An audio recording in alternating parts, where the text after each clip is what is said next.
小姑娘，你是哪家法学院毕业的小学生啊，在这装律师？金大法学院君安律师事务所。走右前去！站着！这是办车出来了！这怎么成15两斤？15两斤！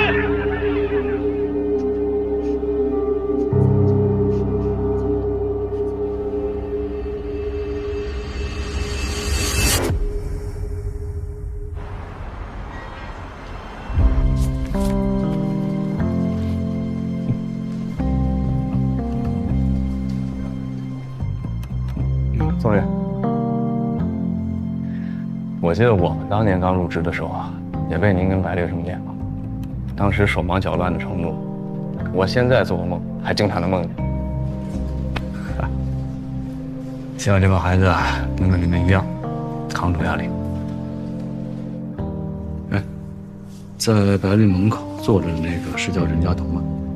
对，是的。 小姑娘长得文文静静的，没想到是个狠人呐！跟一大公司资深法务大吵一架不说啊，临走的时候还给人写了封回函。他还有这么一出呢，可以呀、跟谁家访问？我们正在争取的大客户，卵巢啊！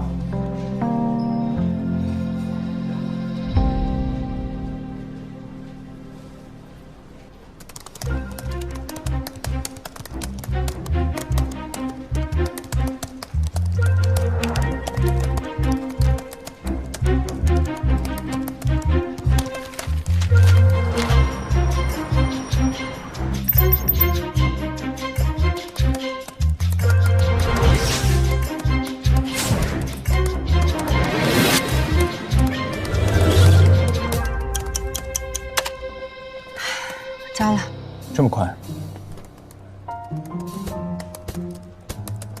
我交这么早，是不是有点太草率了？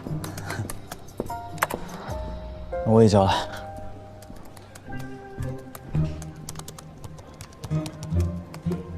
小雨，交给谁啊？宋律师啊，要求上写着 submit to associate。我交给周律了。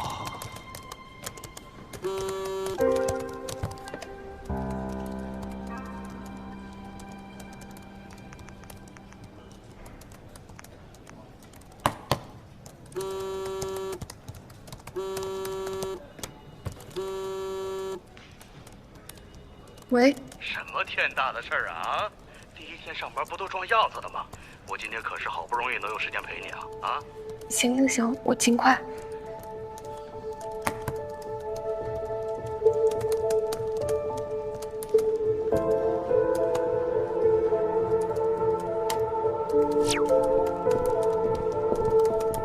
你也交了吗？交完之后感觉压力更大了。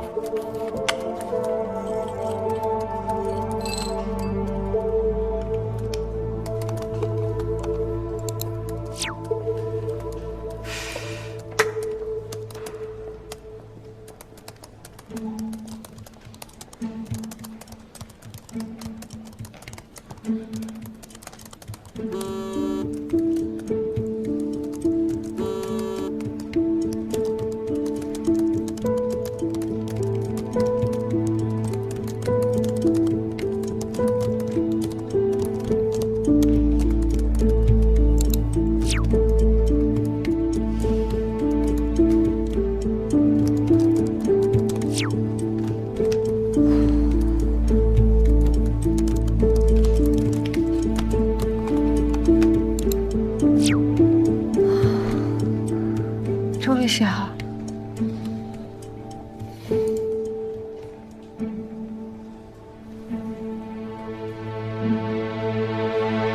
我最后一段写错了。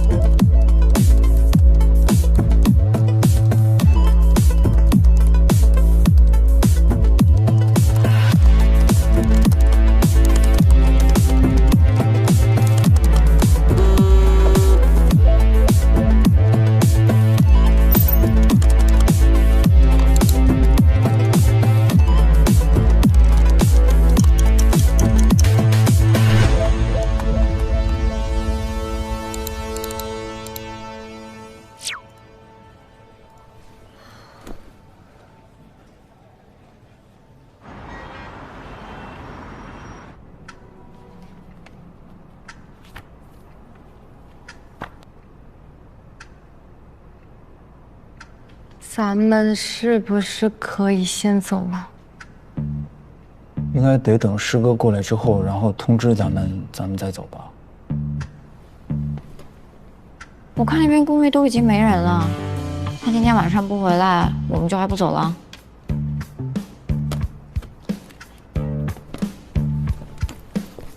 拜拜。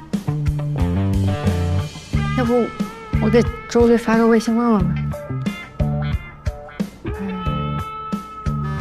周律回复说他正在开会，让咱们忙完想回去就先回去，成绩明天早上就会出来。啊？等一晚上啊？这一晚上睡不好了呀，这一晚上。走吧，明天结果就出来了。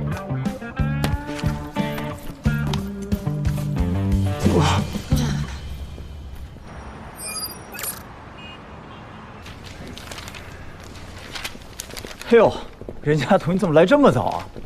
你这也太卷了，甜甜，你给我们留条活路吧。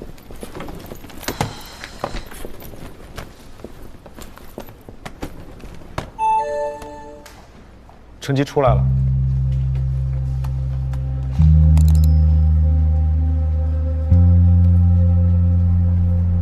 这排名没搞错。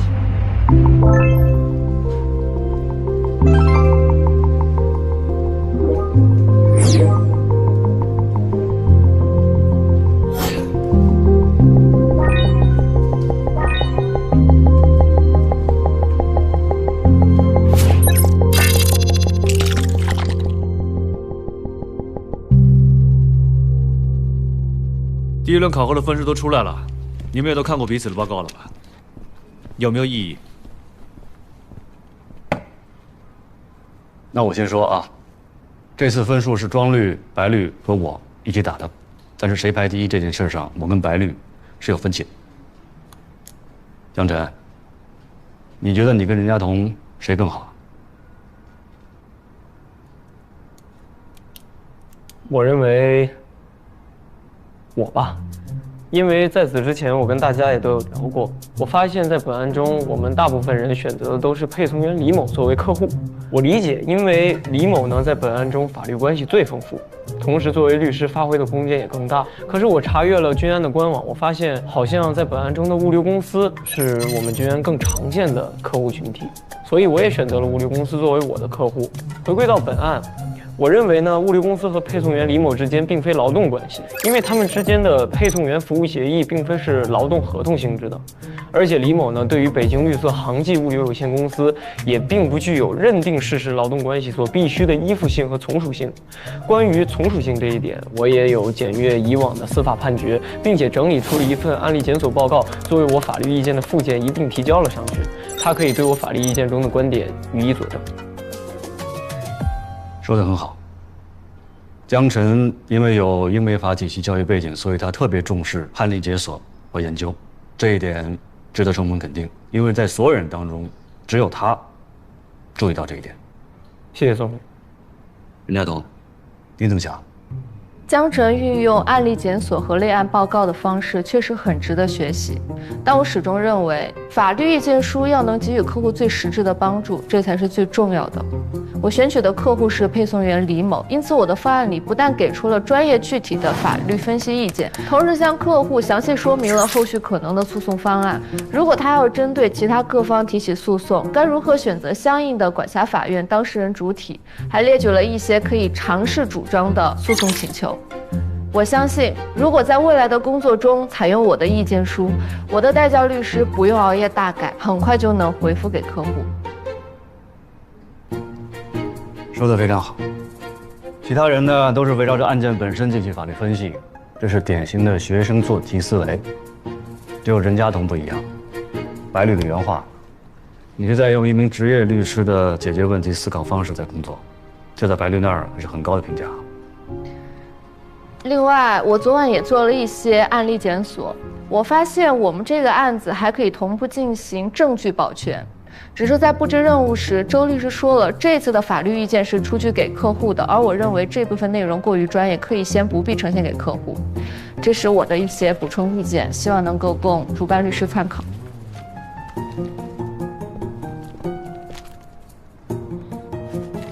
做得不错。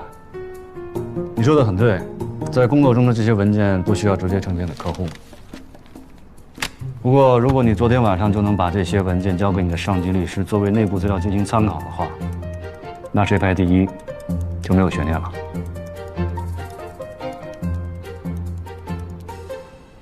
宋律，我对排名的结果有异议。其他得分的3份意见书我都仔仔细细的看过了，有一份的分数比我高，我不理解。叶飞，你觉得呢？我觉得郭小雨那种一问一答的形式挺好的，它既能针对性的回复客户想要了解的问题，也很容易看得懂。反正我要是客户的话，就会选择这样的，比天天被法条的强。我不是被法条，是准确的使用法律语言。法律语言是法律的精髓，咱们的表达方式总不能跟没有受过专业法律培训的普通人一样吧？丹宁勋爵说过，要想在跟法律相关的职业中取得成功，就得尽力培养自己掌握语言的能力。法学其实不过就是一门法律语言学。我觉得我确实还需要在法律习文上学习，但是能把话说得通俗易懂，让客户理解，也并不是不专业的体现吧。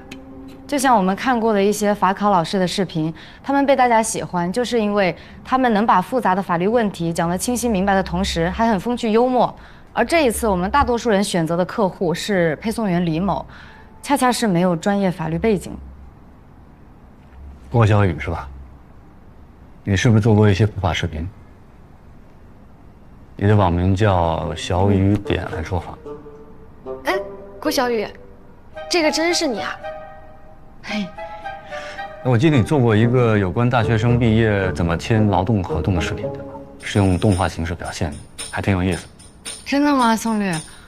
哎呦，我当时就瞎弄啊，没想到您竟然看过，而且还记得。我记得是因为里面有一个法律关系你说错了。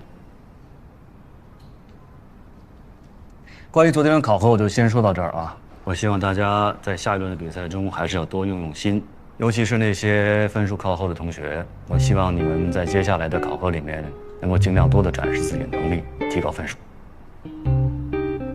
加油！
肯定是最后一名了，我肯定马上就被淘汰了。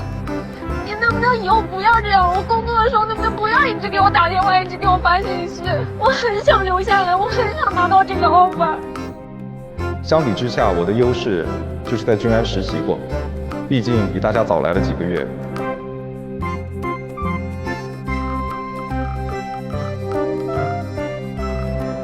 开吧，我喜欢球球。对呀，我今天被夸了。离开家族企业，你的能力又有多少？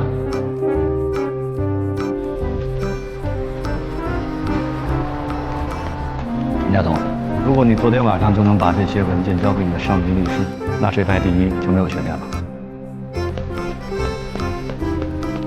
你说你上份工作好好，你非要辞职，你到底几号发工资啊？无论如何，你赶紧把钱还完账。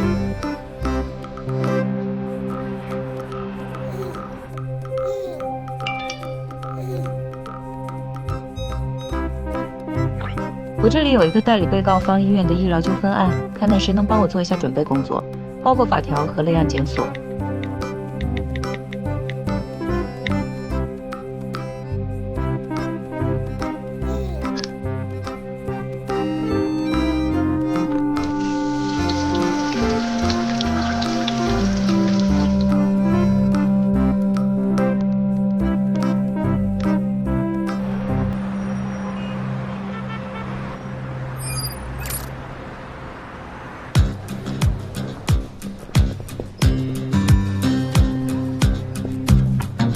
这个方案整体还不错，但是这个地方要注意调整一下。刘烈，实习生有没有什么需要注意的？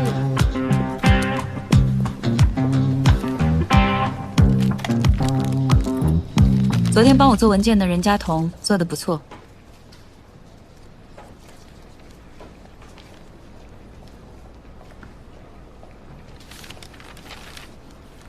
任佳彤，你认识白绿啊？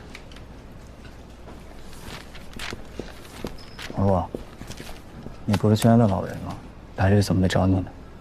我纠正你一下，不是白绿没找我，是我没有第一个看到。我想起来了，昨天晚上他就在群里艾特了所有人，但是那会儿我太累了，我就假装没看到。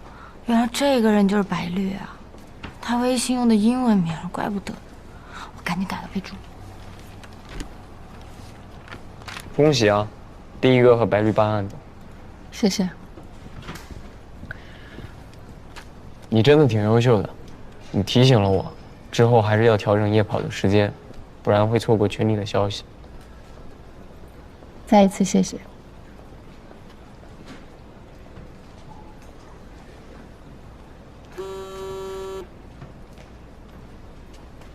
京大法学院君安律师事务所，君安律师事务所，君安律师事务所。从你同事账号找到的素材，找人剪辑了一下，放到微博发酵。先帮你解决一个对手。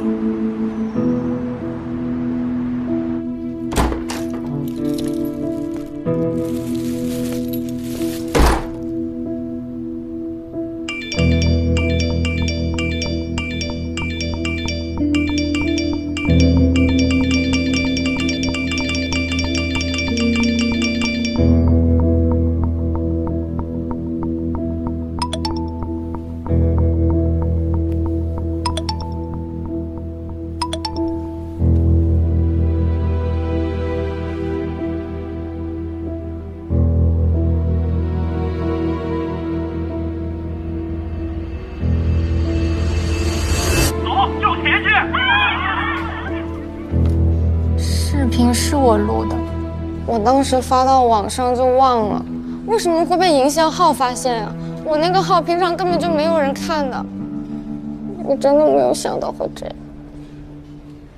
发视频也不是你的错，你别太难受了。我真的没有想害任佳彤，也不排除是任佳彤自己发给营销号的可能性啊，他可能想趁着暖潮的事儿一炮而红。任佳彤不是这样的人，而且这视频是我录的，是我害了他。任佳彤呢？他之前都那么积极，第一个到，他不会因为这个事儿直接退出了吧？不会吧？不会，他早上来过了，桌子上的东西已经动。他桌上东西动过，你都知道？他明天第一个来，我最后一个走，所以我知道。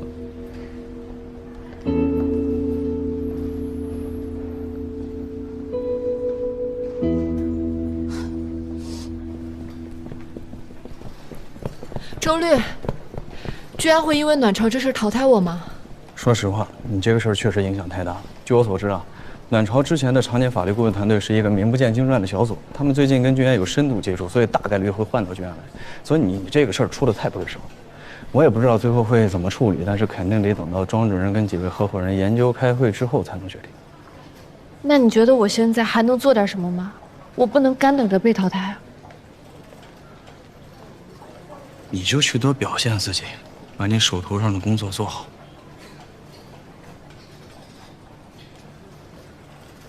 谢谢周律。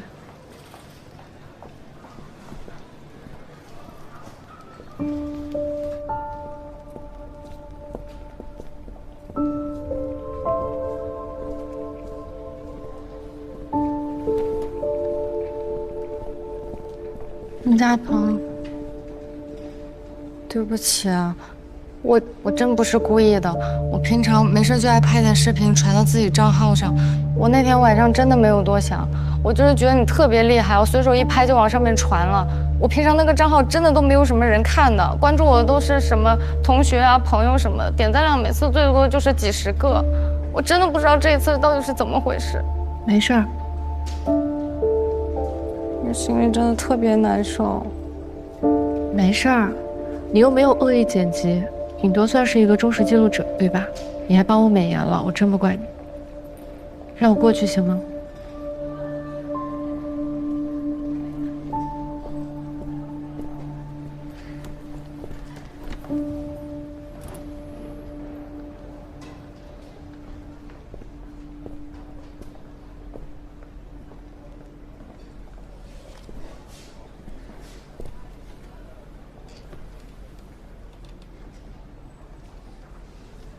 怎么办？没想到会把事闹这么大，他太惨了。要不我去跟所里澄清一下吧？不是昨天你跟我说让我帮你想办法留下来？月月，赢的办法很多，成熟一点。各位，宋律把本轮第2次任务的考核题目以及相关的文件和资料发到大家邮箱了，大家赶紧看一下。没有什么问题的话，10点钟会议室见。宋律会把相关的情况给大家做一些说明。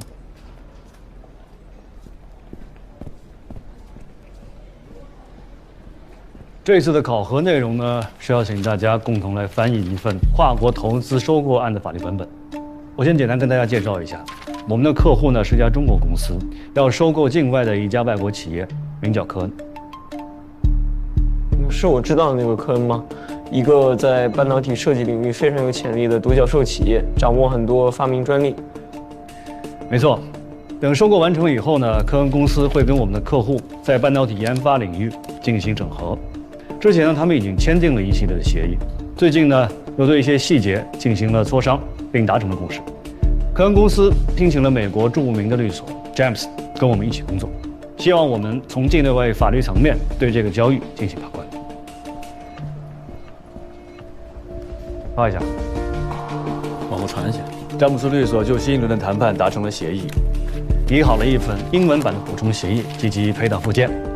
现在就请大家把这些英文文件进行翻译，1天之后上交，时间紧，任务重，所以我建议你们一定要分好工。里面还有一份备忘录，记载了这一次收购的主要背景，以及在新一轮谈判中所确定的条件。如果你们后续有什么问题的话，可以跟周律还有我来进行沟通。大家都明白了吗？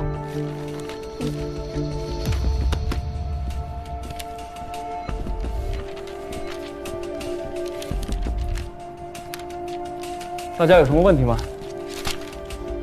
我粗略的看了一下，好像我们每个人要负责20页左右。不过我们现在就分一下工吧。行。我建议上一轮第1名的2位同学，一个人负责统筹，一个人负责核稿，剩下翻译的工作大家平分，怎么样？那审核的人是不是得压到戴特麦呀？这还用说？那肯定啊。完了，我从来都没有看过英文版的合同。江晨，你英语最好了，要不你负责最后审核吧？我想负责最后的审核。我可以和任嘉彤一起负责，包括我刚才看到，好像第1部分是最难的，我可以认领第1部分。我可以跟江晨一组，我英文也还可以。行吧，别耽误时间了，我来分配吧。江晨、李科，你们俩一起负责第1部分；王璐、闫飞，你们俩一起负责第2部分；黄月、郭小雨、任嘉彤，你们仨负责最长的第3部分。翻译完成之后，江晨，你跟任嘉彤一起审核。好的。行吧，明白了，赶紧干活吧。我在会议室等你，我先拿电脑了。好。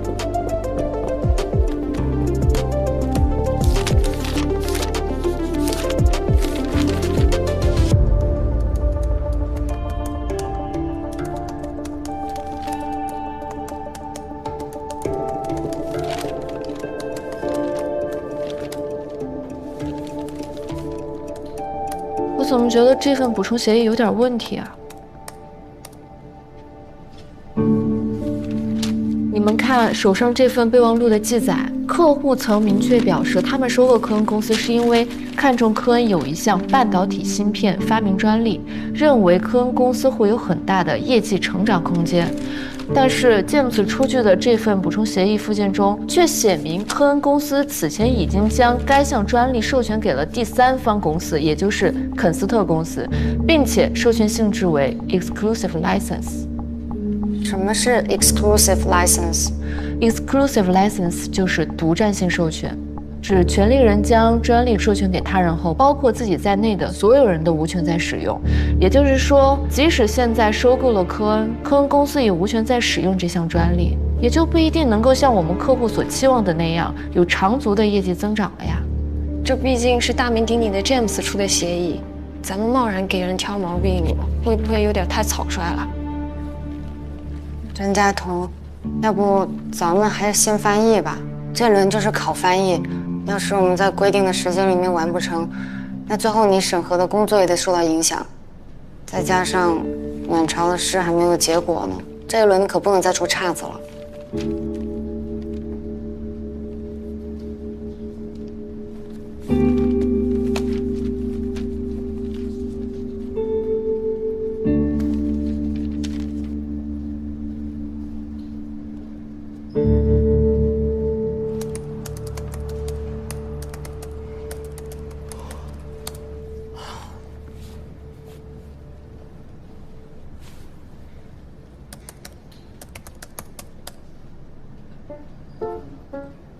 怎么了？你笑什么？哎，不是，没事没事。其实我还挺喜欢你。不好意思，不是，我是说我特看好你，看好你。哦，你说你啊，业务能力又好，长得又帅。我要是像你这么帅，我肯定不当律师，我直接打个车，我直冲演艺圈，我就演艺去，拍戏也挺好。可了吧，你也长得挺帅的呀，但是我觉得人家干演员，光长得好看肯定也不行。也是。咱们休息会儿，要不吃饭去？我这还有一页就翻完了，你可以先去，你如果饿了的话。哦。哎，行，那我给你带杯咖啡。没事啊。嗯。哎呀，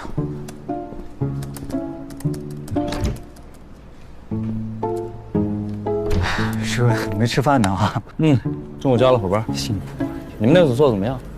我跟江晨还挺好，我俩合作挺顺利，默契。好表现啊！每个人的表现，合伙人都能看见。上周杨老师还给我打电话说让我好好照顾，跟他说每个人来啊，这都是人家，让他放心吧。谢师哥，还是个好。哎，你是，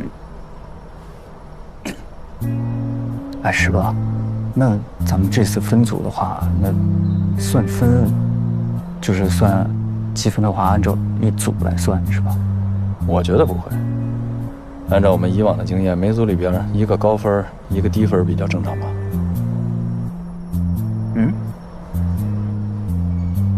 每组选一个，对啊。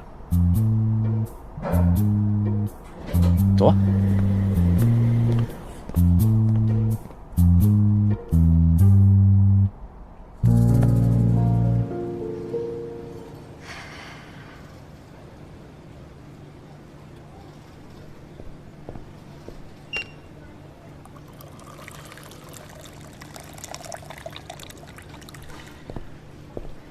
绿绿，你怎么了？我上轮不是倒数第一吗？我就特着急，我想着，要不我也学任家彤，去其他律师那儿刷刷脸，找点活干嘛。我真没想到跟翻译的活撞一块儿了，我现在就有点被架在这儿，左右为难，我们两边都不敢退。我上轮就没积分。这次要是再垫底，我就可以直接滚蛋回家了。咱俩一组，要不我帮你翻2页吧？但你的任务量也很大呀。没事啊，我就当多练练法律英语呗。小雨，你干嘛？你也太好了。没有啊，咱俩互相帮助嘛。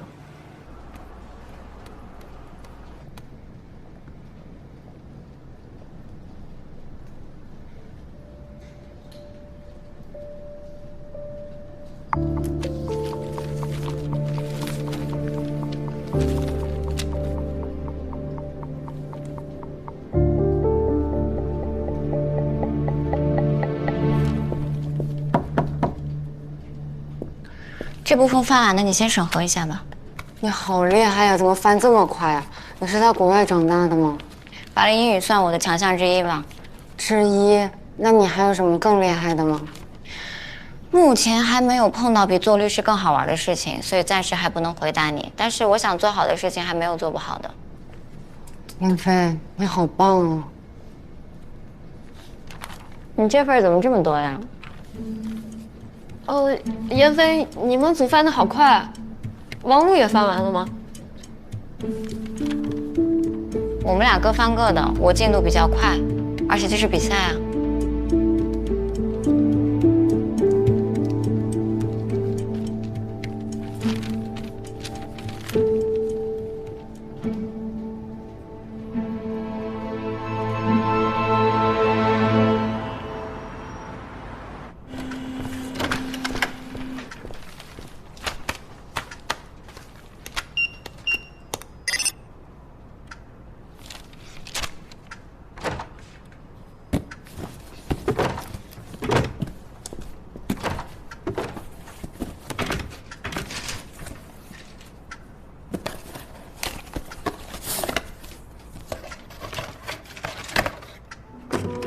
谢谢。不用谢。上次的事之后，我把君安上上下下所有型号的打印机都研究了个遍。哎呀，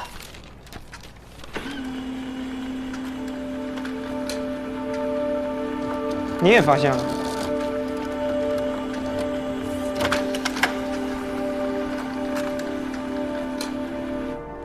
我刚才想了一下，现在呢有2种可能。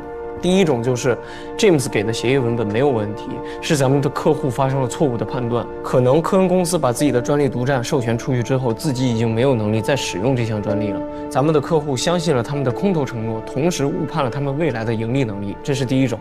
第二种就是在 James 的协议文本当中，关于这项专利的在线授权性质描述有误，他们写错了。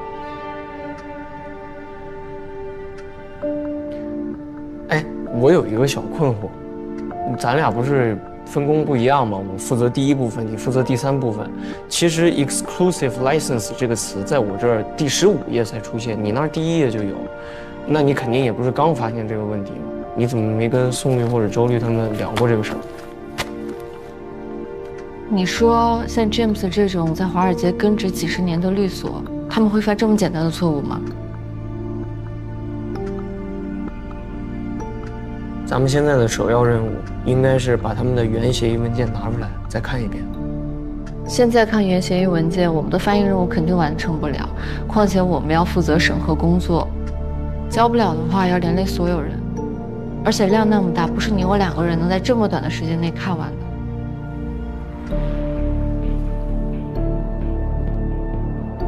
作为一个律师，咱们的首要任务并不是交作业，而是对客户负责。如果我们现在发现问题了，我们忽视它，当有一天这个问题成为了整个交易的 deal breaker， 那我觉得责任在我们。如果交易取消的话，那我们做的所有文书工作、翻译其实都是废纸。那你有没有想过，如果君安不能按时交付，2天之后这个客户甚至都不属于君安了，到时候1分钱律师费都拿不到。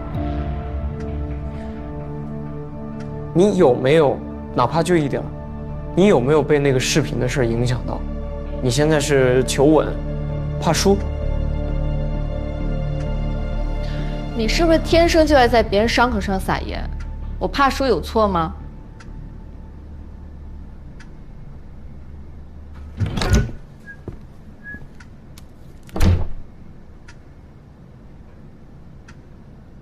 什么情况？那这样吧，咱们大伙儿一起投票，1人1票，这样最公平。行。大家可以看一下我标黑的这个部分，刚刚我和任家彤已经通过了。如果从客户的利益角度出发，那么这个地方应该标注的是 sole license。sole license 排他性授权，就是指专利授权给他人使用后，自己仍有权自行使用专利。如果是这样的话，那我们的客户对于科恩公司的后续业绩预设就有所保障了。大神就是大神。我的建议是，大家可以先停一下手中的翻译工作，然后呢，我们一起把原文件找出来，好好的查对一遍，看看是不是 James 写错了。James 怎么可能出错呢？人家是全球排名前5的律所。江晨，你说就算咱是哈耶的，你这么给人挑毛病，是不是有点疯？现在距离交稿只有几个小时了，我晚饭都没吃，咱能不能稍微理性一点？这轮考题就是翻译，如果还要多试的话，可能大家都没办法按时交卷了。也是啊，毕竟咱们都是猜测，要重看一遍原文件，到时候结果发现人家没错，时间全耽误了，大家一起歇菜了怎么办？我的观点是这样，詹姆斯确实很厉害，但是在我眼里和君安是一样的，都是律所而已，并不是神仙，他们不一定不会犯错的。那这样不争论，时间没有多少了，少数服从多数，好吧？我先投继续翻译，赶紧交稿回去睡觉。我同意。我同意江晨。我们先停下来。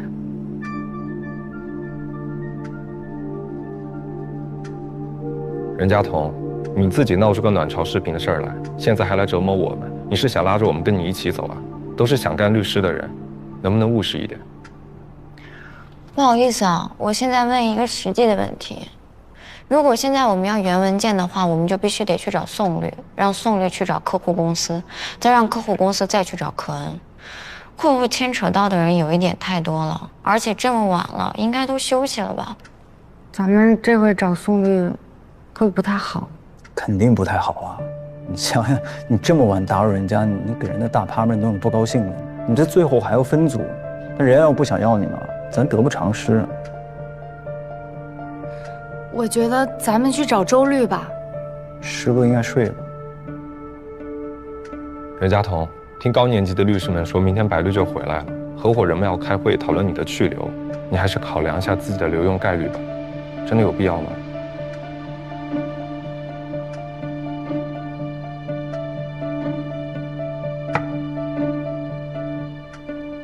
一开始我也反对，但是我刚刚在想，律所不是学校，我们的成绩不是分数，而是客户的满意度。如果只做翻译真的够吗？不为上，不为书，只为实，只是心灵鸡汤吗？反正如果我是客户的话，我肯定不希望我请的律师只想着尽快交差，而不想着真正解决问题。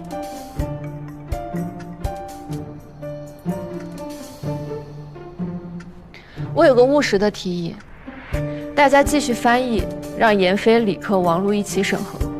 我跟江晨去翻这次协议的附件文件，看能不能找到体现专利的在线授权情况，这样可以确保大家有东西交，明天不会拖大家后腿。如果真的有问题，我会跟代教律师说明情况，申请只扣我的分数，怎么样？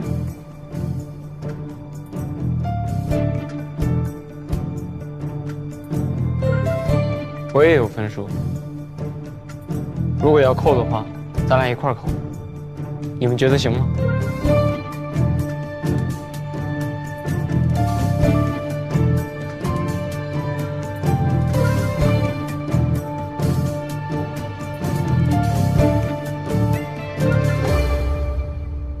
开始吧。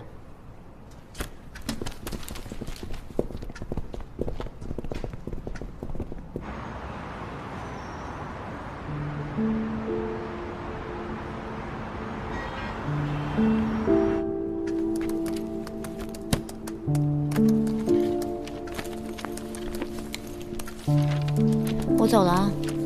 路上慢点。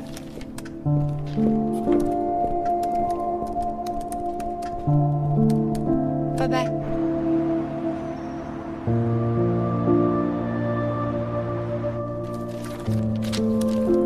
我先走了，拜拜，拜拜，拜拜，注意安全。